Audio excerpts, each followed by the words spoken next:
encontré. This meeting is being recorded.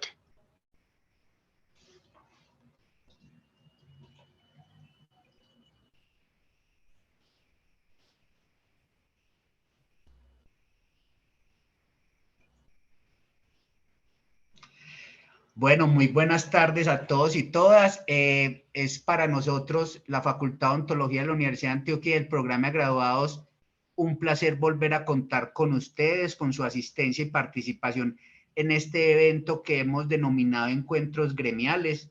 Este espacio lo que busca es promover la participación de nuestros graduados y graduadas en temas que son necesarios para nuestra práctica odontológica y además la idea de promover la reflexión crítica frente a estas situaciones que de una manera u otra influyen y determinan nuestro quehacer profesional. El día de hoy nos acompaña la doctora Verónica Saldarriaga Bolívar. Ella es docente de la Facultad de Odontología, magíster en Telesalud y también valga aclarar que es graduada en nuestro pregrado de Odontología. Agradecerle a la doctora Verónica por su participación. Ella nos va a acompañar con la conferencia Ruta de Promoción y Mantenimiento de la Salud Bucal. También vale la pena detallar la metodología. Ella va a hacer una ponencia magistral y al finalizar de la ponencia vamos a revisar el chat donde pueden consignar sus preguntas, sus posturas y también se pasarán a abrir los micrófonos para que ustedes puedan interlocutar con la ponente. También estos encuentros son grabados y ustedes los pueden encontrar en el micrositio de YouTube de la facultad. Lo buscan por Comunicaciones Facultad de Odontología. Ahí encuentran una pestaña que se llama Encuentros Gremiales y allí pueden desplegar todas las ponencias que hemos realizado en los últimos 3 años. Hay temas muy interesantes. Hemos hablado de equidad de género, hemos hablado de situación de migrantes, hemos hablado de políticas públicas, de situación laboral, de la práctica odontológica y al día de hoy ese tema que es tan importante y pertinente para nuestro quehacer. Entonces, sin más preámbulo, nuevamente agradezco su asistencia y participación y le doy la palabra a la doctora Verónica. Muchas gracias. Bien, pues, doctora. Muchas gracias, Julio. Bueno, un saludo muy especial para todos. Me alegra mucho ver todas estas personas que tenemos aquí en esta sesión. Espero que la disfruten. Como lo dijo Julián, es un espacio más de reflexionar, de aterrizar conceptos que a veces se alejan mucho de la práctica profesional porque generalmente no estamos muy cercanos a la normativa, porque a veces puede ser un tema confuso, puede ser un tema que no despierte mucha atención, pero es el quehacer diario. La promoción y mantenimiento de la salud es una práctica que forma parte permanente de las actividades del odontólogo, esté uno en un ambiente clínico, como profesor, como administrativo, tiene que pensar en promoción y mantenimiento de la salud. Entonces, bueno, este será un espacio corto, pero muy sustancioso para que puedan recordar o aprender cositas claves que nos trae la norma y que nos ayuda mucho a aterrizar esta práctica. Esta sesión es no solo para clínicos, como lo digo, puede ser para profesionales recién graduados, personas que están a punto de graduarse, porque les da esos elementos clave para ese ejercicio de las actividades que muy seguramente tendrán que ver con ustedes en algún momento de su práctica profesional.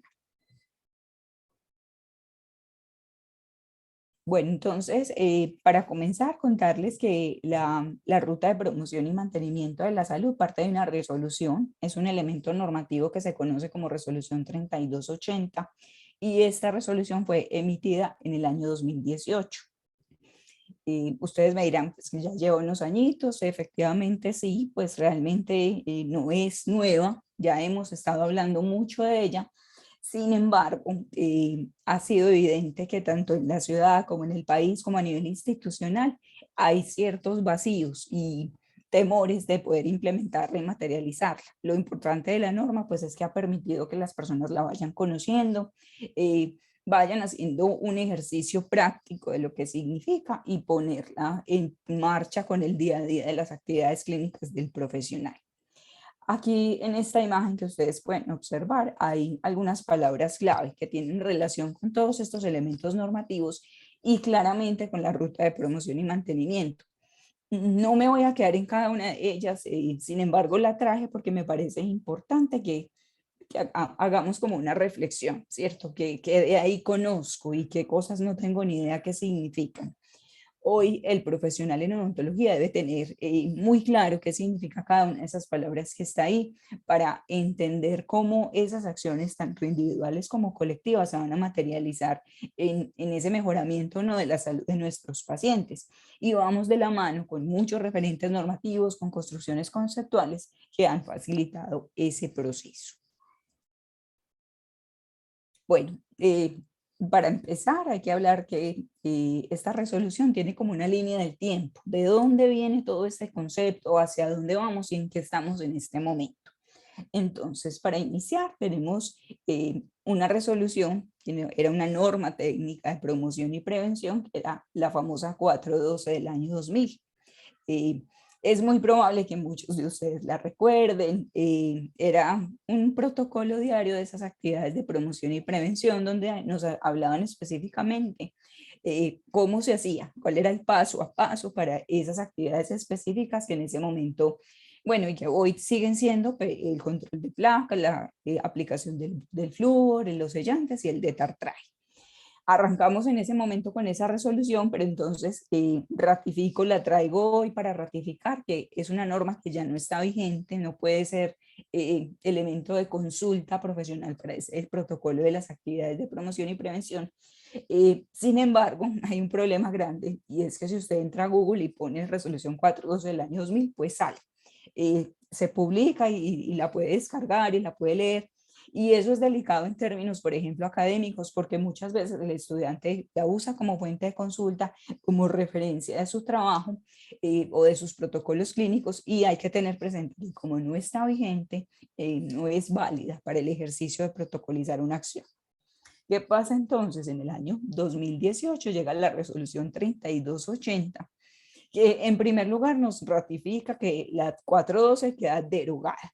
Y esa resolución 3280, es importante aclararlo acá, y no solo tiene que ver con odontología, es una ruta integral de promoción y mantenimiento de la salud y de la salud materno-perinatal en todas las áreas de trabajo de la salud. Entonces, está la ruta para enfermería, para psicología, para nutrición, para medicina general, todos estamos ahí. Hoy, pues claramente vamos a hablar del apartado de odontología de salud bucal, pero es importante pues tenerlo en cuenta, no es una norma exclusiva para odontólogos. Esta resolución, pues aquí hay una pequeña imagen de cómo se visualiza y nos dice es por medio de la cual se adoptan esos lineamientos técnicos y operativos de la ruta integral de promoción y mantenimiento de la salud. Y miren que hace un énfasis importante en la ruta de atención en salud para la población materno-perinatal. ¿Por qué hago énfasis acá? La norma le da la mano demasiado a la salud materno-perinatal y como odontólogos vamos a tocar ese tema también. Bueno, en tercer lugar, en esa línea del tiempo tenemos la resolución 276 del año 2019. Ustedes me van a decir, por Dios, ¿cómo así? No estamos hablando hoy de la 3280, vamos a hablar de otra. Tenemos que hablar de esta porque resulta que esta resolución emitida en el año 2019 corrige unos elementos que quedaron erróneos en la 3280. Entonces era necesario aclarar esos errores, dar un poquito más de tranquilidad a las personas, a los usuarios, y por eso se emite esta norma que para nosotros es una resolución corta, pero para nosotros es clave tener dos elementos en cuenta. El primero es la transitoriedad. ¿Qué significa eso? Esta resolución nos dice tranquilos, o sea, la 3280 se emitió y dijo, emítase, cúmplase. La 276 nos dice, no, tranquilos, esto es un proceso, hay que conocerla, hay que estudiarla, hay que entender muy bien el protocolo y ahí sí nos ponemos juiciosos y lo ponemos en marcha. Esa transitoriedad es de 3 años y estamos todavía en ese cumplimiento del plazo, entonces estamos bien. En segundo lugar, es que en la 3280, quien tenga la oportunidad de revisarlo, dice que el detartraje se realiza a partir de los 18 años. Eso es un tiempo muy grande y pues en 18 años pasan muchas cosas y claramente no podemos esperar hasta esa edad para realizar una actividad de detartraje. Entonces la 276 nos dice, no, cálmese 280, que eso no puede ser así. Volvemos a lo que decía la 412, el detartraje se debe realizar a partir de los 12 años. Importante aclarar una cosita acá, y es que muchos de ustedes van a decir, ¿cómo así? 12 años, pero es que a los 6 años hay cálculos, a los 7, a los 8, claro que sí. Recuerden que estos son tiempos estándares de atención. Obviamente, si encontramos en un paciente niño, adolescente, antes de esos 12 años, un cálculo, pues o un acúmulo de placa calcificada, claramente hay que hacer esas remociones. Lo que pasa es que la norma se ajusta a unos cursos de vida y promedia la edad en la que generalmente encontramos este tipo de signos clínicos. Por eso nos dice a partir de los 12. Y en cuarto lugar aparece los lineamientos de la resolución. No, lineamientos de resolución, no, lineamientos de la estrategia incremental Soy Generación Más Sonriente, muy conocida también por todos. Una estrategia que ha tenido mucha transformación a lo largo del tiempo y hoy se convierte en una aliada fundamental, una herramienta operativa de la ruta que nos habla específicamente de dos cosas. En primero, es que tengamos muy claro los procesos de educación en el cuidado de la salud bucal. Es una muy buena fuente de consulta para entender cómo podemos hacer educación para la salud. Y en el tema de prevención de riesgos, de identificación de factores protectores. Y el segundo elemento clave, y que siempre ha sido un referente en Soy Generación Más Sonriente, es la manera como aplicamos el barniz de flúor. Entonces, ahorita vamos a profundizar un poquito en ella. Ojalá pudiéramos hablar mucho de este lineamiento, pero los invito pues a que lo puedan consultar porque es excelente información para esas acciones específicas. Muy bien, entonces, elementos clave de esta norma, antes de entrar específicamente en esas acciones, es que es una ruta que se enfoca en el paciente según su curso de vida. Ya algunos han tenido la oportunidad de escucharlo, no es un copiar-pegar para todos, no es que así se hace la profilaxis para todos, así se hace el control de placa para todos, no. Según el curso de vida en el que se encuentre ese paciente, mi paciente, yo tendré que optar por unas indicaciones, unas recomendaciones, un protocolo muy específico de acuerdo a ese curso en el que se encuentra. Y para recordar, los cursos de vida son 6, primera infancia, infancia, adolescencia, juventud, adultez y vejez. Ahí, dependiendo de esas necesidades y de ese tipo de informaciones que yo tendré que hacer esos ajustes. No es lo mismo la información que yo le entrego a una persona que se encuentre en la adultez que al cuidador de un niño en primera infancia o infancia. Ahí radica esa importancia de darle una... a ver, ¿cómo lo digo? No etiquetar, ¿cierto? No se trata de etiquetar, sino personalizar la atención de acuerdo al curso en el que se encuentra el paciente. Bueno, a mí me gusta traerles este esquema porque es un resumen de todas esas páginas de la norma donde usted puede quedar como más seguro de qué es lo que quiere expresar esta resolución. En primer lugar, y creo que es lo más importante, es que se rompe la manera como venimos atendiendo a nuestros pacientes tradicionalmente. ¿Eso qué significa? Que se acaba esa forma tan mecánica en que hacemos las actividades, ¿cierto? Ahí se rompe el paradigma y empezamos a hacer las cosas más personalizadas, con de formar, de identificar, de conversar con el otro. Otro elemento importante es que reconocemos al sujeto en su entorno y en el ámbito territorial en el que se encuentre. No son, pues es importante entender que mi paciente, sus condiciones de salud, sus características de salud, el tipo de enfermedad que pueda tener o no, depende mucho también de ese entorno en el que se encuentre, ese ámbito en el que se encuentre. Insistir en que son atenciones por curso de vida, no una etiqueta para todos lo mismo. Y estas tres últimas que son clave y que insisto mucho en que no podemos olvidar, altos estándares de calidad. O sea, esta resolución nos invita a volver a esa calidad, a no medir el tiempo, aunque obviamente hay que medirlo, pero que esos minutos que se utilizan se aprovechen para tener unos altos estándares de calidad, con un trato amable, respetuoso y que pueda garantizar ese seguimiento que yo tengo con mi paciente. ¿Cómo así? O sea, si yo lo atiendo hoy, si le hice unos sellantes, si le hice un control de placa, el proceso no se acaba ahí. Yo tengo que hacer un seguimiento para poderlo volver a ver en otro momento, para identificar cómo va evolucionando ese empoderamiento que tiene el paciente con su salud. Bueno, no me voy a quedar mucho acá, pero sí lo quise traer porque muchas personas trabajan en instituciones públicas, privadas, que tienen que medir indicadores. Y la ruta nos muestra dos indicadores clave, uno de proceso y otro de resultado. Como su nombre lo dice, los de proceso son esas acciones, lo que yo hago para. Entonces, ¿qué hacemos acá? Hacemos cobertura de valoración de salud bucal, cobertura de aplicación de flúor, cobertura de control de placa, y trabajamos dos elementos en los que no se necesita cobertura, sino proporción por esa demanda inducida. Entonces, personas a quienes se les realiza el detartraje y a quienes se les realiza sellantes de fotocurado. El segundo grupo de indicadores son los resultados, o sea, ¿qué obtengo yo cuando yo le apuesto mucho a los indicadores de proceso? Y es como un fruto de ese trabajo.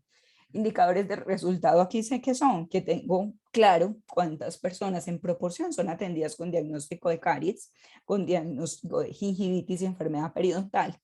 Y la fluorosis también cuenta aquí como un elemento muy importante, entonces yo tengo claro en mi panorama de mis pacientes de ese grupo poblacional en qué proporción están esas condiciones clínicas. Pero también puedo tener muy claro cuántas personas tienen un índice COP0 y cuántas personas tienen una pérdida dental por enfermedad bucodental prevenible. Si yo le apuesto mucho a estos indicadores de proceso, es muy probable que las personas con caries o con enfermedad periodontal o pérdida dental por enfermedad prevenible sean mucho menor. Entonces, miren cómo se va relacionando toda esa parte clínica, toda esa parte conceptual con lo administrativo y los resultados de una buena ejecución. Muy bien, ahora sí, específicamente, ¿qué hacemos entonces? La norma que nos dice que haga. En primer lugar, y una cosa que de pronto no era muy clara en resoluciones como la 412, es que el paciente arranca con nosotros en ese primer encuentro cuando hacemos la historia clínica. Entonces, el objetivo principal de este primer encuentro es que yo valore de manera integral la salud bucal, que identifique cambios morfológicos y fisiológicos y que identifique factores de riesgo. Que no se alcanza a visualizar bien. ¿Quiénes son sujetos de atención en este proceso inicial de ese encuentro, de esas acciones de promoción y mantenimiento de la salud? Absolutamente todas las personas en sus diferentes momentos del curso de vida. El procedimiento que incluye que yo reconozca estructura, importante y básico en ese momento inicial de la historia clínica, ese reconocimiento. Si hay ausencia o presencia de alteraciones, ¿cómo voy a mantener y mejorar esa funcionalidad con el que llega el paciente hoy? Y claramente, si me preocupo por esos elementos de funcionalidad, voy a apoyar también y favorecer el afecto, la comunicación y la autoestima. Recuerden que los pacientes y bueno, en general todos los seres humanos tenemos una comunicación importante a través de la boca, de la sonrisa, de los dientes y cuando le apostamos a ese cuidado o a esa rehabilitación, pues favorecemos esas otras esferas de la comunicación que son tan importantes. ¿Qué atenciones incluyen esta norma? Entonces, hay que empezar con una historia muy buena, un examen de calidad en donde valoramos estructuras. Pero no solo pensamos en esos dientes y en esos músculos y en esos huesos, no, también valoramos hábitos y prácticas de cuidado, brindamos información en salud y ahí sí nos concentramos en esas acciones específicas que son la profilaxis y el control de placa, la aplicación de flúor, los sellantes y el detartraje según corresponde el curso de vida en el que se encuentre el paciente. Yo al principio les dije que esto es una ruta, esto es un caminito que nos muestra cómo intervenir en esas acciones iniciales. Entonces la ruta que nos dice arranque con una muy buena anamnesis. Y lo decía ahorita, volvamos a esa atención de calidad rigurosa. A veces, yo sé que suena un poco complejo, pero yo les digo, ¿se acuerdan cuando hacíamos las historias en la universidad que hablábamos del pelito hasta la punta del dedo? la norma quiere que volvamos a rescatar eso, que nuestra historia no sea un odontograma donde decimos sanos, cariados y perdidos y obturados, no, haga una muy buena historia donde incluya toda esa valoración integral de su paciente, que incluye entonces esa anamnesis. En primer lugar, que reconozcamos si el paciente está enfermo o no, pero no si tiene caries o no, no, si tiene una situación de base, una diabetes, una hipertensión, entre miles de enfermedades que puede tener. Hábitos y factores de riesgo o factores protectores. ¿Esto qué significa? Claramente entender y trascender esas otras cosas que pueden ayudar a que mi paciente esté enfermo o esté sano. Y le hace un énfasis importante a la identificación del consumo de tabaco y de alcohol. Nos toca hablar de alimentación y el paciente cómo se alimenta, puede comer bien o ha tenido que hacer cambios en su dieta porque tiene un dolor, una disfunción que hace que le toque comer todo licuado, blandito, en puré. Esas cosas me van a mí dando esa certeza que mi paciente tiene algo que resolver. En la alimentación también tenemos que hablar de lactancia materna y ahorita lo vamos a ver en el componente materno-perinatal. Es fundamental que el odontólogo hable de ella, que pregunte si la mamá pues lo hace, si sabe cómo hacerlo y si no, pues también explicarle qué cosas pueden pasar cuando no hay lactancia. La percepción a los servicios, o sea, que es muy distinto si mi paciente viene con temor, con miedo, su experiencia en la niñez fue terrible, odia a los odontólogos, los ve como unos monstruos salvajes, a aquel paciente que siempre le ha ido muy bien y que es un paciente pues muy sano, ¿cierto? ¿Qué conformidad y expectativa tiene? También va a hacer que mi consulta sea mejor o no. Y por último, tengo que indagar con él hábitos de higiene, frecuencia, calidad, si tiene apoyo para esas actividades, si usa crema dental, si esa crema tiene flúor o no, y si utiliza unos dispositivos que complementan o no ese cepillado. Bueno, eso resumidamente, yo sé que pues pudiéramos hablar muy detenidamente, pero pues el tiempo no nos lo permite, pero en eso se concentra ese primer momento, en dialogar, en escuchar. Aquí no hemos abierto boca, dientes, nada. Estamos hablando con el paciente de unas condiciones que pueden darle mucha interpretación a su situación de salud. En segundo lugar, el examen físico. Ahí antecitos había un asterisco de retire prótesis. Pues lo hemos visto, lo vivimos a veces, que no le dice que se retire la prótesis, entonces no podemos explorar esos tejidos circundantes, cómo están esos tejidos de soporte, porque ni removemos la prótesis. En el examen físico, pues digamos que aquí ustedes son muy expertos en este tema, entonces no voy a profundizar mucho, pero el mensaje que hay que es, no nos quedemos en dientes, hay que volver a explorar músculos, articulación, cara, evaluar la mucosa, los carrillos, las encías, las zonas retrovolares. Uno importante que a veces también se nos olvida mucho, ¿cierto? Esas son de ganglios linfáticos que pueden ser marcadores importantes para algún proceso infeccioso.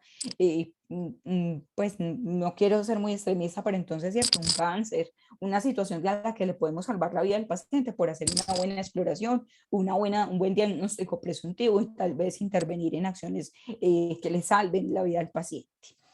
Y por último, en paladar, piso de boca, orofaringe. Entonces miren que en esta línea los dientes son los últimos que están por allá. Y a veces siempre le damos más importancia a esas estructuras y lo dejamos ahí, en un examen dental.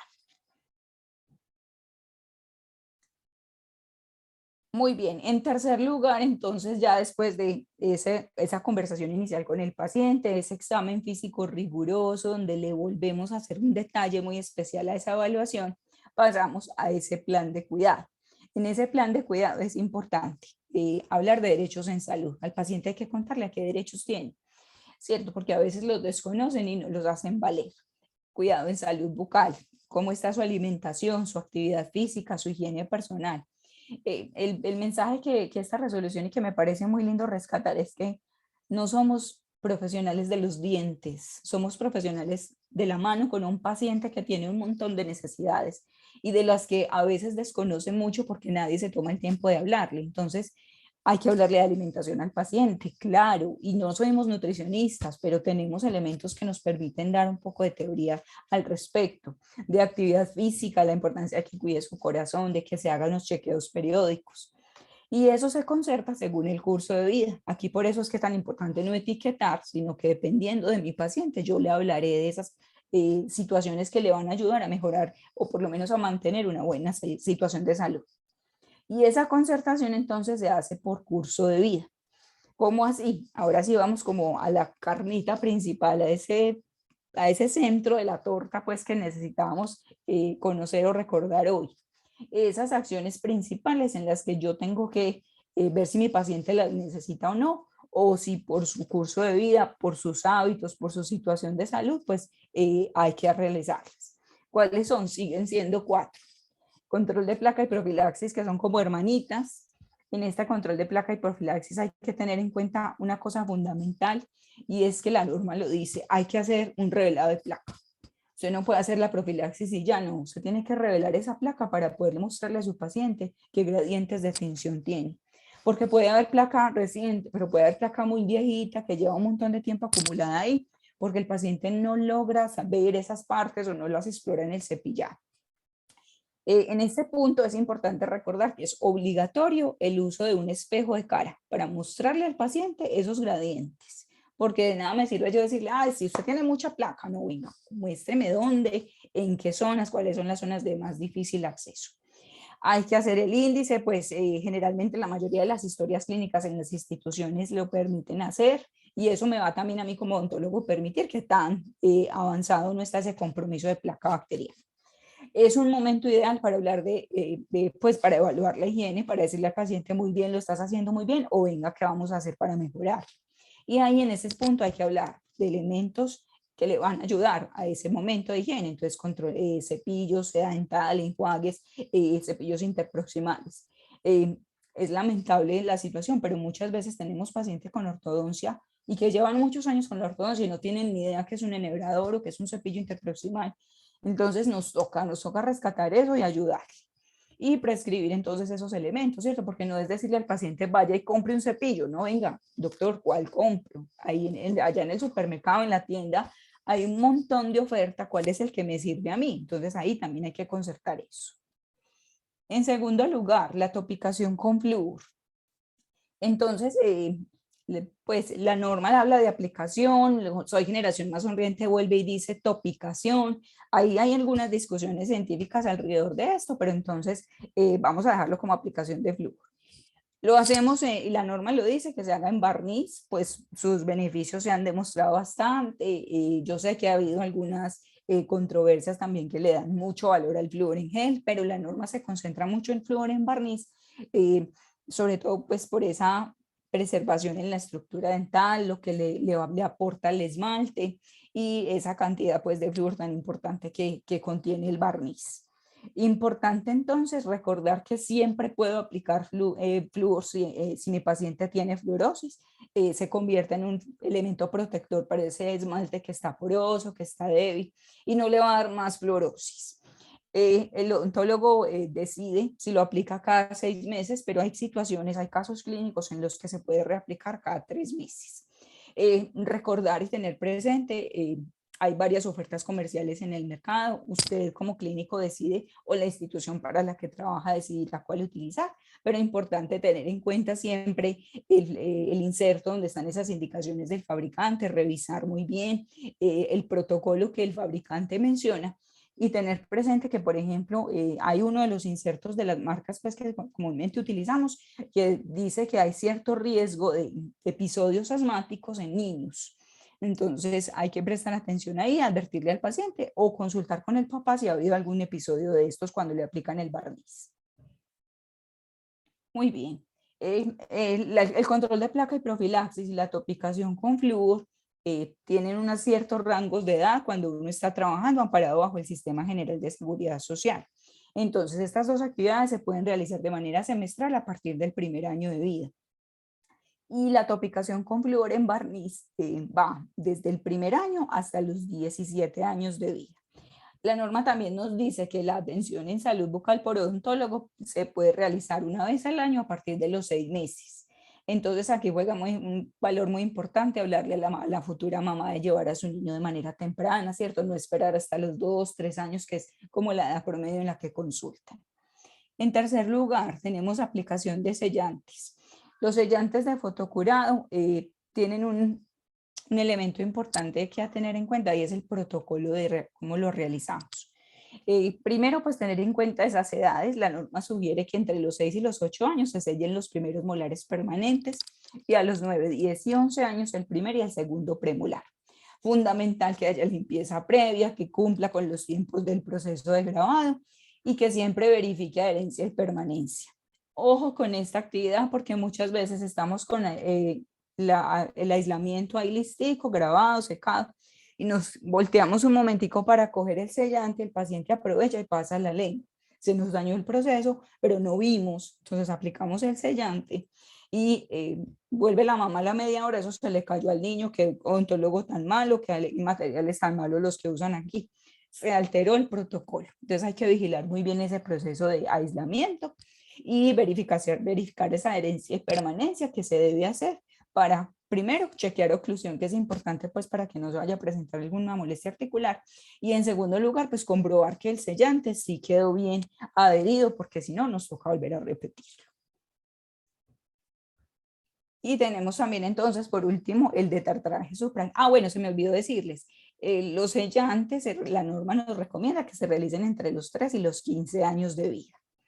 Ahorita vamos a profundizar un poquito ahí. Y el detartraje supragingival, entonces en mayores de 12 años, incluye eliminar placa, depósitos calcificados y manchas. Y aquí es importante recordar, y porque uno a veces lo ve por el afán, por los olvidos, el detartraje no se puede hacer con cucharilla ni con explorador, hay unos instrumentos adecuados para ello. Entonces ya usted mira, ¿cierto? O si la institución pues los tiene, sónicos, ultrasónicos, o el escáner, las curetas, perdón, las curetas, lo manual, las curetas, las hoces. Hay mucha oferta para poder realizar este procedimiento de una manera muy segura y que realmente quede bien hecho. Y la estrategia Soy Generación Más Sonriente, que como les digo, aquí con este nuevo últimos lineamientos va de la mano con este plan de cuidado y nos dice que hay que desarrollar temáticas importantes para ese cuidado de la salud. Entonces, en el tema de servicios hay que explicarle al paciente a qué tiene derecho, ¿cierto? Esa periodicidad con la que puede realizar esas actividades, que aprenda a autovalorarse. Es importante que el paciente se vaya con información de cómo identificar si empezó una caries o si no está muy avanzado, si tiene un resto radicular, si tiene un absceso. Hay que irle enseñando al paciente que él también se puede dar cuenta, porque a veces, ya lo sabemos, hay situaciones que no son dolorosas, que avanzan de una forma muy crónica y que llegan ya cuando hay poco que hacer. Entonces, si el paciente va aprendiendo cómo identificarlos, pues va a hacer una consulta más temprana. En términos de hábitos bucales, ¿cierto? Entonces hay que acompañar mucho al papá para que recuerde acompañar a su hijo. Y el tema de reforzamiento de higiene por dispositivos de ortodoncia, piercing, les decía ahorita, hay pacientes con ortodoncia que no tienen ni idea que es un enhebrador. Y el tema de la crema dental, que sigue siendo clave aquí. Recordemos que debemos usar siempre crema dental con flúor, mínimo de 1100 partes por millón. Cremas dentales de 500 o sin flúor no nos van a hacer nada. Es como un jaboncito ahí, pero no nos funciona para remineralizar, para ayudar en ese control. Importante la cantidad. Recuerden que desde que sale el primer diente usamos crema dental con flúor, una sombrita de crema en la punta del cepillo. Y vamos aumentando ya cuando el niño ya tiene capacidad de salivar y va terminando en esa arvejita, que es lo que deberíamos usar en este momento. Que pasa es que en el comercial nos venden el moñito de crema que cubre todo el cepillo, que remata con otro moñito encima, pues claro, por un tema de consumo, para que obviamente pues haya una rotación del producto. Nos dice esta norma también que hablemos del tabaquismo, de la importancia de hacer esa cesación, alimentación saludable, se los dije ahorita, no somos nutricionistas, pero tenemos que hablar de alimentación, fomento de la lactancia materna, los factores protectores y una muy interesante que pues a veces sentimos que ya no tenemos que hablar de ella, pero COVID-19 hay que reforzar y sigue siendo en esa línea. Entonces el uso del tapabocas, el lavado de manos, el distanciamiento social no se ha acabado y tenemos que seguir hablando de ella, pues así no queramos. Muy bien. En esta ruta, entonces, les dije que también teníamos que hablar de la atención materno-perinatal y nos toca porque la materna, la familia gestante, también es son personas clave en ese primer momento de educación para la salud. De ese acompañamiento que tengamos con estas madres, con estas familias gestantes, pues muy probablemente será esa salud, esas condiciones de salud de esos niños próximos a nacer. Entonces, la norma que nos dice, y esto es una cosa que hay que aplaudir porque generalmente las citas son muy cortas, pero para las maternas la resolución dice mínimamente 30 minutos. O sea, tenemos un tiempito más porque no solamente estamos trabajando con ellas, sino con ese bebé que viene en camino. Y ojalá 2 veces durante la gestación, en el primer y en el segundo trimestre. También la norma nos habla del flúor en las adolescentes gestantes, o sea, menores de 18 años que están en estado de gestación, se les debe aplicar barniz de flúor porque también son pacientes que tienen un mayor riesgo de caries dental, enfermedad periodontal. Recordemos que la situación de gestación pues está muy asociada a cambios en la dieta, a la hiperemesis, entonces son factores que también pueden poner en riesgo la salud bucal de los pacientes. Ahí yo no sé cómo voy en tiempo, Juli, si de pronto me puedes decir cómo vamos, es que no alcanzo a ver, ya casi, ¿cierto? Vamos, no, vamos bien, 5:39 minutos y hay Ah, muy bueno, buen público, van 107 personas. qué bueno. Bueno, entonces sí, les voy a proyectar este videito, es pequeñito, pero simplemente para de pronto dar un poquito de motivación para que hablemos de la importancia de la lactancia materna en esa consulta con la gestante. Aquí nos toca ver un ejercicio real, pues para entender cómo la lactancia es un gimnasio para ese bebé. Los niños que son lactados sudan durante ese momento porque ponen a trabajar todos los músculos, es una coordinación neuromuscular y ósea muy importante que permite el desarrollo armónico de la cara, que se vayan a acomodar las estructuras de una muy buena manera. Pero también recordemos que tiene otros valores agregados como son esa prevención de hospitalizaciones. Los niños con lactancia materna son niños muchísimo más sanos y que se hospitalizan menos por toda esa protección inmunológica que va cargada la leche. Hay un mito importante relacionado con la lactancia materna da caries.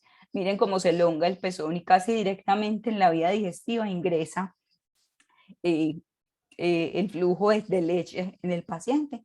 Uno tiene que explicarle a la mamá que la lactancia no da caries. Lo que da caries es que la mamá no tenga buenos hábitos y no le empiece la higiene de la boca al bebé. Importante, y creo que esto es un dato que pues seguramente genera discusión, pero hay que seguir explorando esas referencias bibliográficas, y es que hoy está demostrado con evidencia científica que esa limpieza inicial de las encías barre con una microbiota importante para la protección y la salud, no solo bucal, sino integral de ese bebé. Entonces, la recomendación que hacen hoy los expertos en un paciente que es alimentado exclusivamente con lactancia es que esa higiene se empiece solamente, o sea, si se hace de una manera muy suave, sin hacer ese barrido, porque en ese barrido se va dañando toda esa microbiota, y que idealmente es ya el proceso del cepillado y del uso de la crema, claramente desde que aparezca el primer diente. Ahí es el momento donde aparece cepillo y crema dental. Y ya cuando empiezan a aparecer 2, 3 dientecitos y creando el hábito de la seda dental, eso también es muy importante. Muy bien. Otra cosita pues que quería mencionar aquí es que claramente la lactancia materna es gratis, es un alimento disponible las 24 horas, son familias que duermen mejor, no se tienen que levantar a preparar un tetero, cuidamos el medio ambiente porque no estamos generando desperdicios, y toda esa relación, esa protección inmunológica, esa relación de vínculo entre madre, hijo y familia, porque es una situación de familia, también va a contribuir mucho con la vida de este paciente. Entonces es importante que nos empoderemos de ese tema y que también hablemos de lactancia en la consulta odontológica. Bueno, yo creo que ya vamos terminando, entonces cosas clave para que no se les olvide cómo cambia el panorama que traíamos de la 412 con la 3280. Entonces, esos cambios significativos, ¿cuáles son? En control de placa y profilaxis. La resolución 412 nos decía que esta actividad se hacía a partir de los 2 años. Miren todo lo que esperábamos para hacer un control de placa y profilaxis. La resolución 3280 nos dice, no, es que es en todos los cursos de vida, desde que el paciente tenga el primer diente y empieza esa consulta odontológica a partir de los 6 meses, puede haber un control de placa y profilaxis. En esa época, en el 412, hablábamos de remoción con profilaxis o con el cepillado manual. Hoy la resolución nos dice, ojalá el día que usted hace el examen, de una vez aproveche y haga el control de placa y profilaxis, porque si ese paciente está sano y usted le dice que solo tiene que venir a limpieza, es muy probable que lo pierda. Y nos dice que ojalá incluyamos ese cepillado dental 5 minutos con un instrumento rotatorio, pues el cepillo de profilaxis normalmente que usamos, y pasta profiláctica, y el cepillo ya en una condición extrema, ¿cierto? Se fue la luz, se dañó, no hay, el paciente tiene difícil manejo, entonces lo hacemos con un cepillo, pero idealmente con el cepillo rotatorio.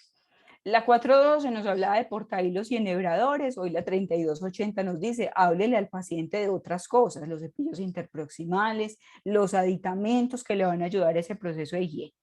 ¿Y qué no cambió? ¿Qué sigue siendo mandatorio en una actividad de control de placa y profilaxis?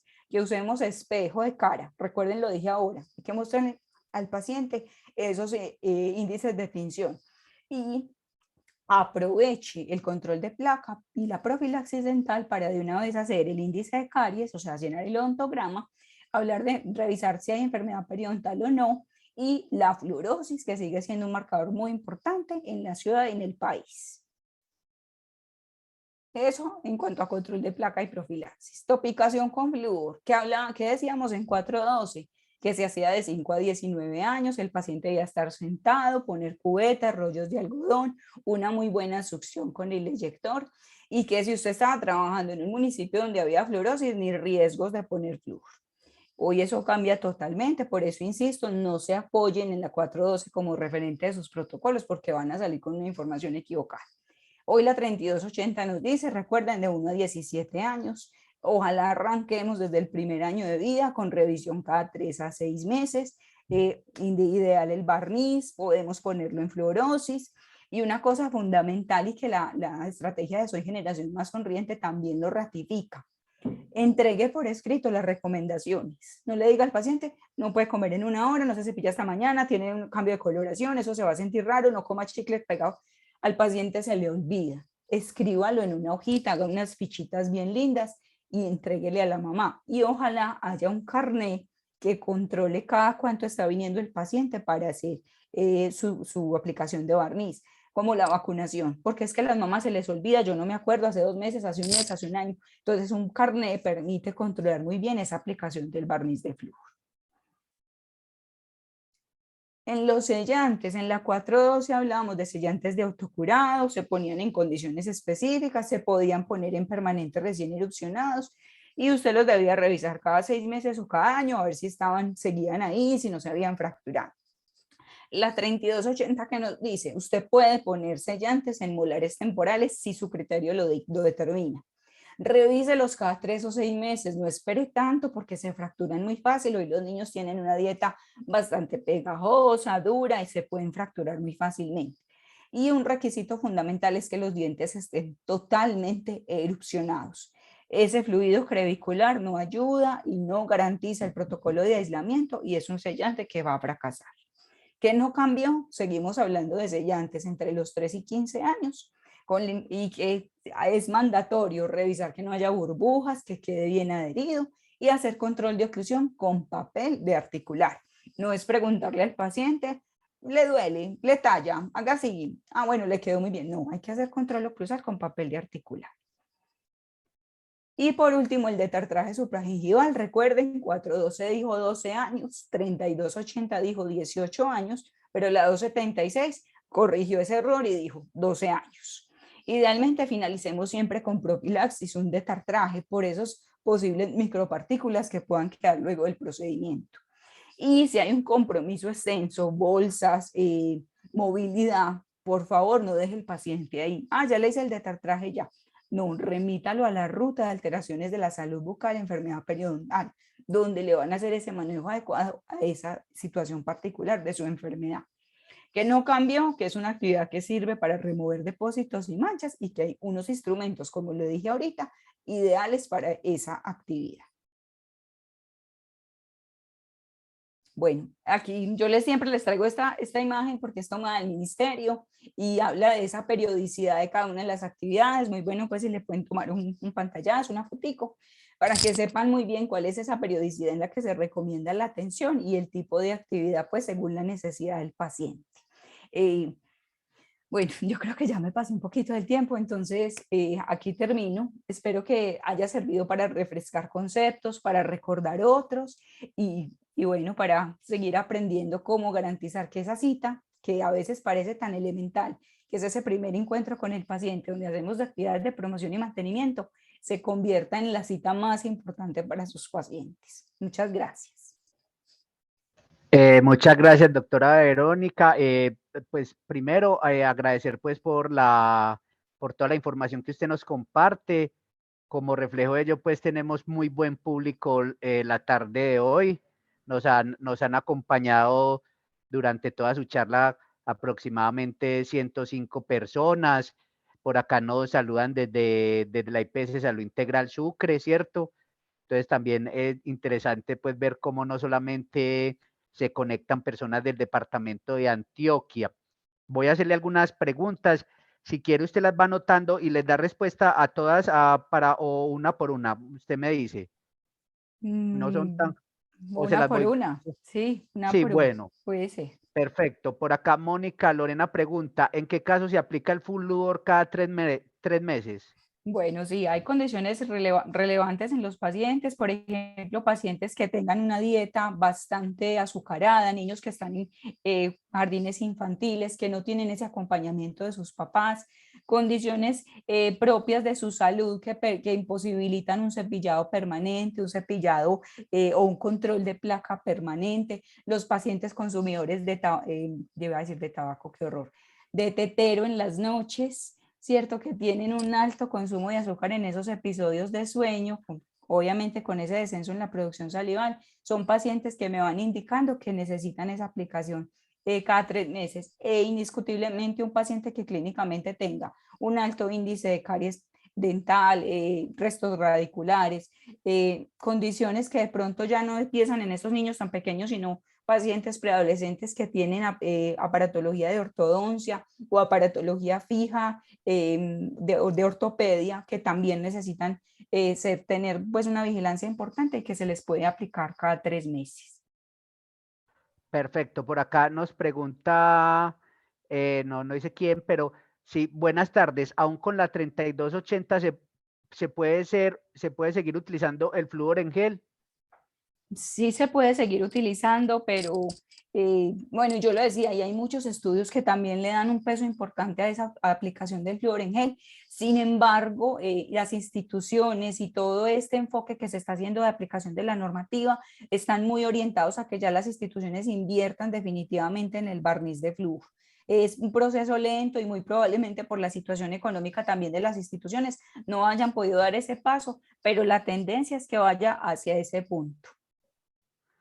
Perfecto, doctora. Nos pregunta, ¿la norma menciona los sellantes en segundos molares? Me refiero, No me la, imagino que la 3280. Ajá. no la menciona, importante pregunta, pero también tengo la respuesta. La norma dice, le da mucha potestad al odontólogo que bajo su criterio profesional determine si el paciente requiere que sean sellados los segundos molares, lo puede hacer y entra pues cobijado, amparado por el sistema de seguridad social porque le da potestad, como lo digo, al criterio clínico y a las condiciones de factores de riesgo que me obliguen a que sea mejor sellarlo para evitar una situación de caries a futuro. Perfecto, por acá otra. Sabemos que los sellantes se colocan en cierta edad en piezas dentales sanas, pero ¿en qué momento colocar sellantes puede ser perjudicial, ya que posteriormente se pueden desadaptar y causar caries recurrente? Gracias. Sí, claramente, y como lo dije ahorita, potestad del clínico. Si su paciente tiene 6 años, pero no hay fisuras profundas, no hay factores de riesgo, es un paciente que visita al odontólogo cada 6 meses, que tiene muy buenos hábitos de higiene, de alimentación, de cepillado, uno podría decir no hay necesidad, ¿cierto? Por eso es tan importante ese seguimiento que mencionábamos al principio, ¿cierto? ¿Cómo acompaño yo a mi paciente y lo voy llevando en el camino? No, lo dije ahora también, no etiquetemos, no es sellante para todos, no es flúor para todos, las mismas condiciones de ese curso de vida, esa situación del entorno del paciente y esas condiciones clínicas que yo identifique como profesional van a hacer tomar la decisión o no de elegir ese plan de cuidado que voy a concertar con él. Perfecto. Por acá te hacen una petición que por favor les compartas por el chat el link del video de lactancia materna. Dos agradecimientos. Otra pregunta. Doctora, ¿nos puede compartir las referencias del RIA, de enfermedades periodontales también? Excelente manejo del tema. Muchas gracias, gracias. Super Vero, desde Chía, Cundinamarca. También Adriana IPS desde Tolú, qué bueno. Qué Desde la belleza. Unidad de Investigación de Caries de la Universidad del Bosque. Desde Coloso Sucre, creo que es Coloso, desde Bogotá Distrito Capital, desde Yopal. Ojalá logremos rescatar esos tiempos tan importantes para la atención de la salud bucal, desde el sindicato de Metrosalud. Gloria Patricia, qué bueno leerte. Gracias, muy bien, desde la Universidad Magdalena, excelente. Por acá Sebastián Pérez dice, la estrategia Soy Generación Más Sonriente, cuando se realiza en el ámbito extramural, tiene como requisito la elaboración de una historia clínica completa o lo puede hacer una higienista en el Bueno, ámbito extramural. hay que entender que lo interesante de esta estrategia y que son lineamientos muy nuevos, habla de 3 momentos específicos de estas actividades, ¿cierto? Esa consulta que yo tengo con mi paciente de manera tradicional, las acciones que se hacen a nivel ya de grupo, de trabajo extramural, y la tercera que son ese trabajo que se hace como campañas ya más intensivas y que tienen unas periodicidades específicas en el año. Los lineamientos, digamos que deberían ir de la mano y van de la mano de la ruta de promoción de mantenimiento, y nos insisten en que el profesional odontólogo es el que primero tiene que tener el encuentro con el paciente para poder definir esa conducta de tratamiento. Algunas instituciones han optado por campañas masivas en las que las higienistas, los promotores de salud aplican el barniz de flúor. Esto digamos que tiene 2 vertientes importantes, porque el flúor no exige un protocolo tan específico como lo tiene, por ejemplo, un sellante o un detartraje. Institucionalmente se han hecho esas concertaciones, pero insistir, por lo menos que esos pacientes que tienen esa atención masiva, ojalá vuelvan a la consulta clínica, que vuelvan a centralizarse la atención y que puedan ser valorados por el odontólogo. No concluyamos que la actividad de promoción y mantenimiento se hizo porque ya se le aplicó el flúor y ya. Recordemos que implica también hacer una buena historia y entender qué está pasando alrededor de esos factores de riesgo de mi paciente. Perfecto, por acá de excelente capacitación. Saludos desde el departamento de Sucre, la Secretaría de Salud Departamental. Muy buenos conocimientos. Dentro de la norma, queda a discreción del profesional aplicar flúor en barniz en menores de 1 año, o es una norma restrictiva con respecto a la edad. No, la norma dice de 1 a 17 años, pero recordemos que esto es seguridad social, ¿cierto? Plan de seguridad. Si usted tiene su consultorio privado y usted decide, y la mamá también dice, venga, es que está tomando mucho tetero, se está alimentando muy mal, o empezó con caries, lesiones de mancha blanca, a juicio del clínico se puede aplicar. Lo que pasa es que hay que tener en cuenta eso, ¿cierto? ¿Qué cubre y qué no cubre el sistema? Perfecto, por acá nos saludan desde Ubaté, Cundinamarca, desde la Secretaría de Salud de Río Negro, desde la Universidad de Santiago de Cali. Excelente tema, saludos, no, súper taquillera, doctora. Gracias, muy buena ponencia desde el Perú. ¿Qué es Gracias, esa Vero, por maravilla? compartir este conocimiento tan importante, la decana de la facultad, desde la ese hospital, la Unión Sucre. Gracias por la información, muy agradecidos con los odontólogos del departamento de Sucre, asistieron a este importante evento. Buenas tardes, doctora. Usted mencionó la ruta de alteraciones de la salud oral y enfermedad periodontal. ¿Esta ruta está estipulada y alguna resolución?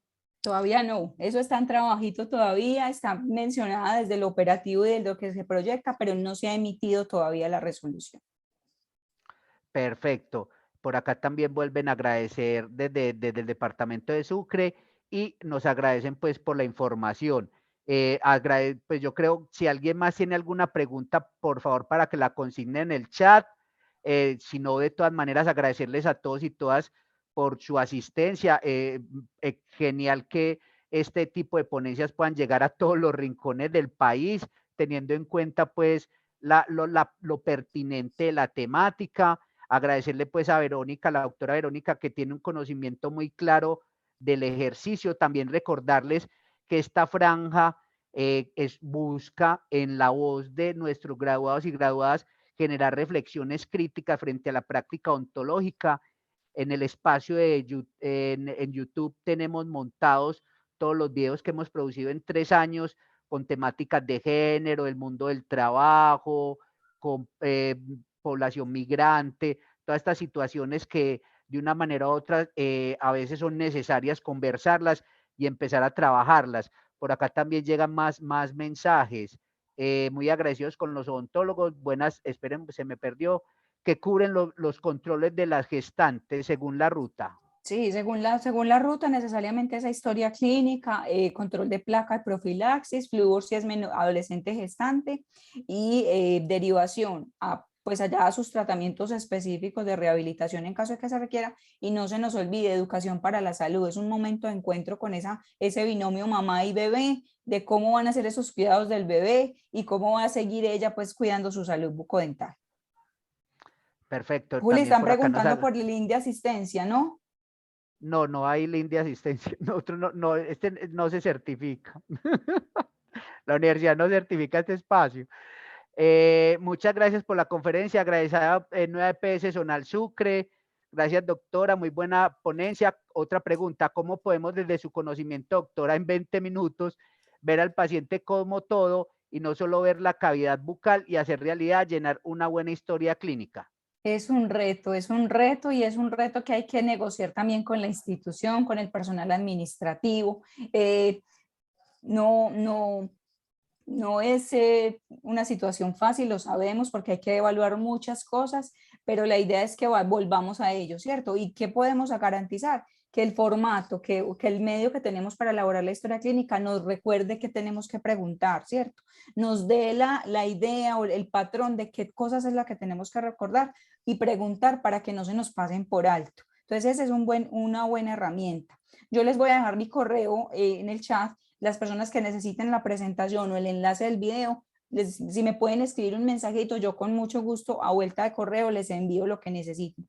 Agradecida infinitamente con su presencia y de verdad que me alegro mucho que tantas personas de tantas partes del país se hayan podido conectar. Sí, y eso, y también recordarles que en el transcurso de la próxima semana, en la página de YouTube de la Facultad Comunicaciones, Facultad de Odontología, van a encontrar este video ya editado y con la presentación pues de la doctora Verónica. De todas maneras, doctora Verónica, por acá, ya escribió el correo, veronica.saldarriaga@udea.edu.co. Listo. Doctores, yo creo que sin más presentación, agradecerles a todos ustedes por su valiosa escucha, por su permanencia y recordar también que el día de mañana, para las personas que puedan estar en Antioquia, por acá el doctor Carlos nos hace la cuñita, tenemos la cátedra itinerante en Plaza de la Libertad, también con unos temas muy relevantes para el gremio odontológico. Agradecerles a todos ustedes por su participación y asistencia y a la doctora Verónica por compartirnos tan relevante tema. Muchas gracias. Que estén muy bien, hasta luego.